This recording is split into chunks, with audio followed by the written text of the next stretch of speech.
Assalamualaikum warahmatullahi wabarakatuh dan selamat siang teman-teman. Kembali lagi di podcast Asik Diskusi Intelektual bersama saya Nur. Di sini kita kedatangan tamu yang sangat istimewa dari Kanada. Hai Philippe. Hello. Philippe Fernandez dari Simon Fraser University. Hello. So how are you today? Good. Yeah, somewhere back. Thank you for coming to our university. Thank you for having me. Yeah, and then before we continue, can I ask you about your childhood? Where do you grow up, and then where do you spend your childhood? And yeah. Yeah. I was born in the province of Quebec in Canada.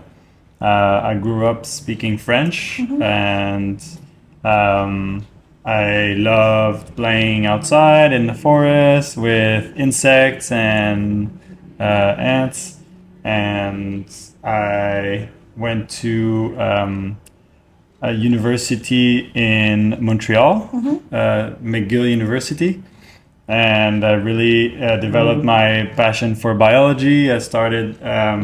I did my degree in biology, and I did work in a laboratory that was doing research on ants, and was helping doing research there. And I thought, I want to do research now because I think this is really cool. And so I went to University of British Columbia in Vancouver to do my master's, where I did research on social spiders. So these are spiders that live all together like ants, and I was doing research in the Amazon forest in the country of Ecuador, and went there for 3 years, finished my master's, and now I'm doing my PhD at Simon Fraser University. Yeah. And I'm more or less looking at how biodiversity is changing through time using a big data set.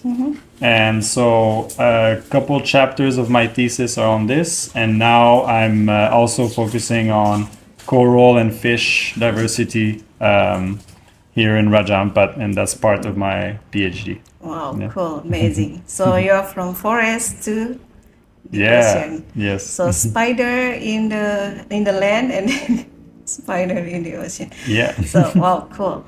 And how do you end up in Raja Ampat? I mean, why Raja Ampat? I was working on in the forest in Sulawesi on the Buton Islands with Operation Wallacea. Yeah. We were doing research there on surveying many animals and insects in the forest. And I was working there for 2 months, and then decided to go on vacation to Raja Ampat. And I had a friend visiting from Philippines, and my cousin visiting from China. He was living there at the moment. And we all joined here in Raja Ampat and visited and had a lot of fun. It was really great, and we loved the place and the people, and we decided to come back every year and try to help people that do cool projects in Raja Ampat. And so we've been coming here.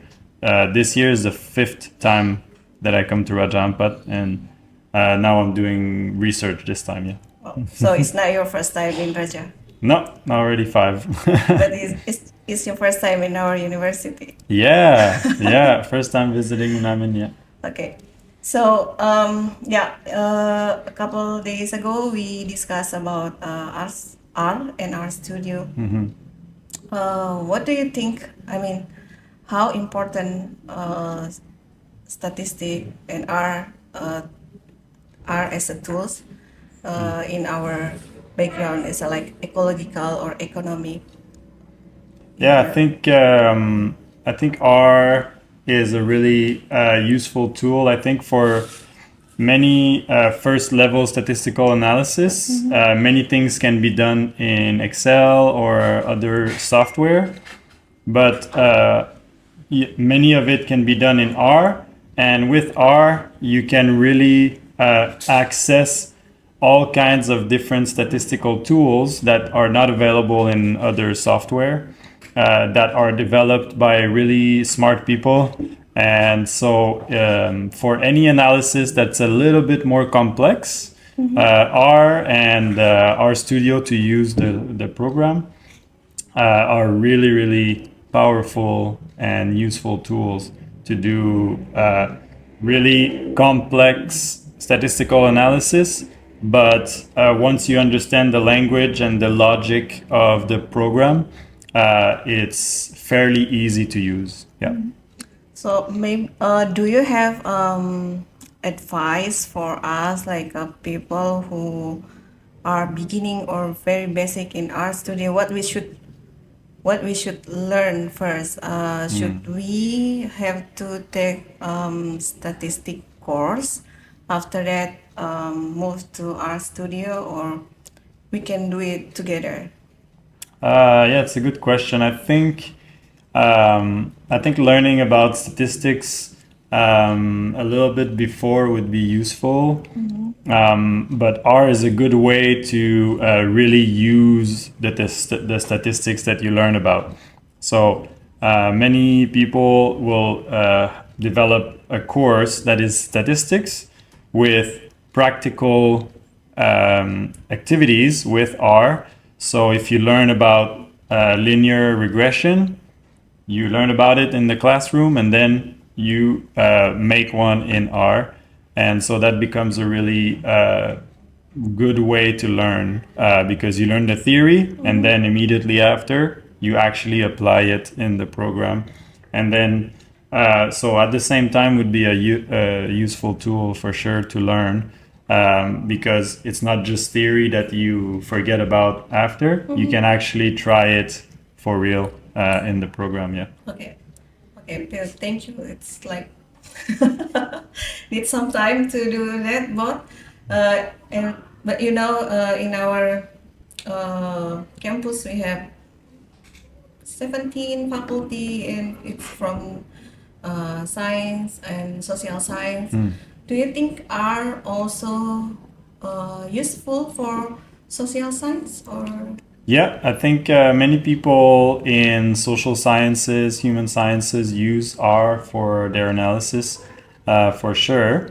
It's simply a different type of data set. Maybe in human sciences, it'll be the results of interviews, and so the data is slightly different. But it's when you get down to it, when you enter the data in your data set, it simply becomes R can really help in analyzing any type of data, from interviews, from measuring length of animals, to measuring anything in social, human, or natural sciences.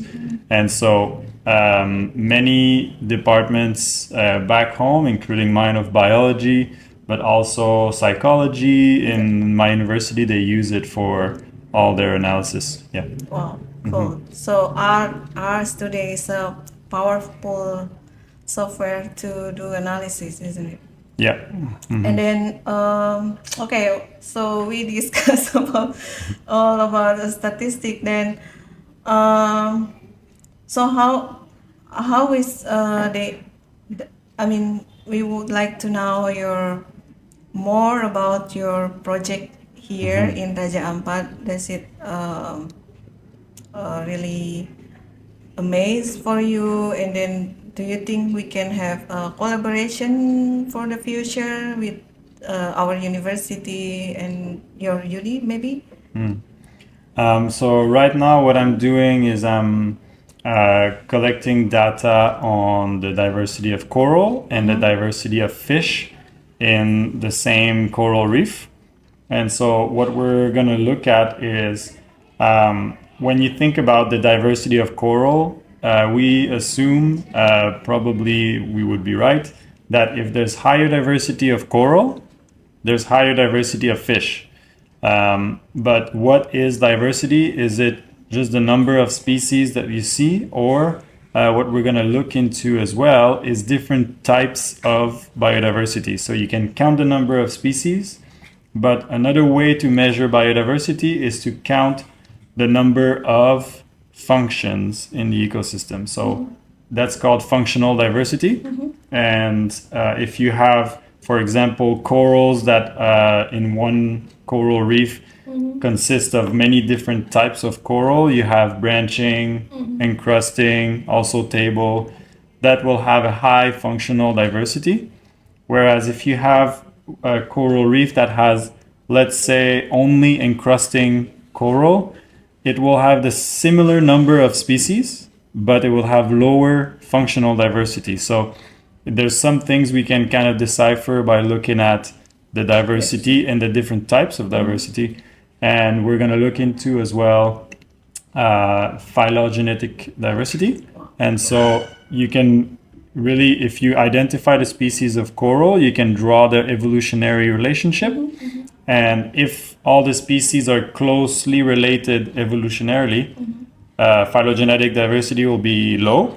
And if you have species that are really distantly related from one another on the tree, then you have high phylogenetic diversity. So we want to measure in the ocean the different types of diversity and how they're correlated to fish diversity, and how if you have a coral reef that is more impacted, maybe destroyed, or more fishing is occurring there, how does that impact the relationship between those two? And so we're looking at that. We're also want to share our results of different zones within the marine protected area. Do they have different levels of ecosystem degradation? So we collect data on the health of coral and what's the composition of dead coral or algae and live hard coral, and we'll make a little correlation of do we have in more protected areas, do we have more healthy corals? Yeah.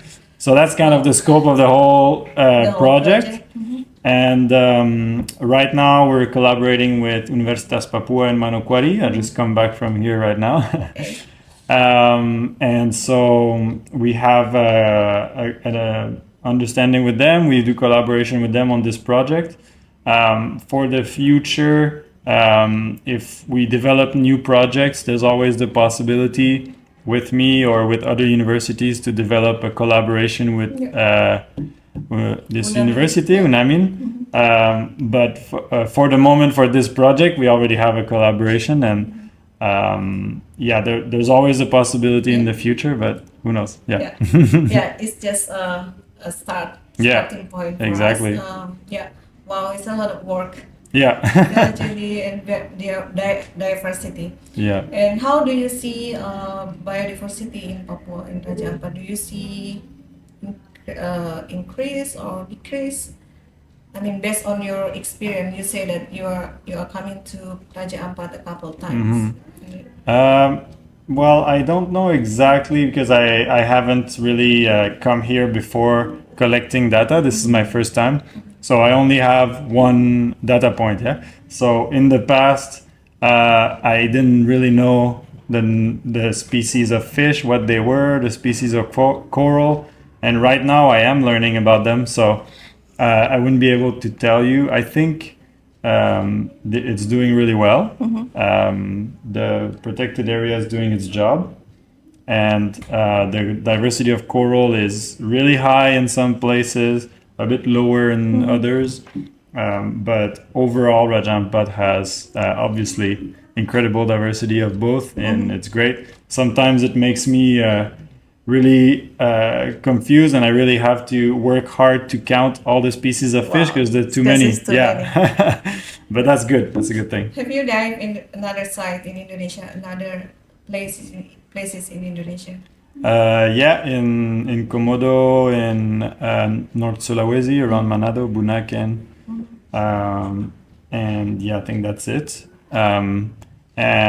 These places were great as well. Raja Ampat, what I really like about the place is just also the philosophy around wanting to preserve the coral reefs, and I think it's a beautiful place for sure. Yeah. That's cool.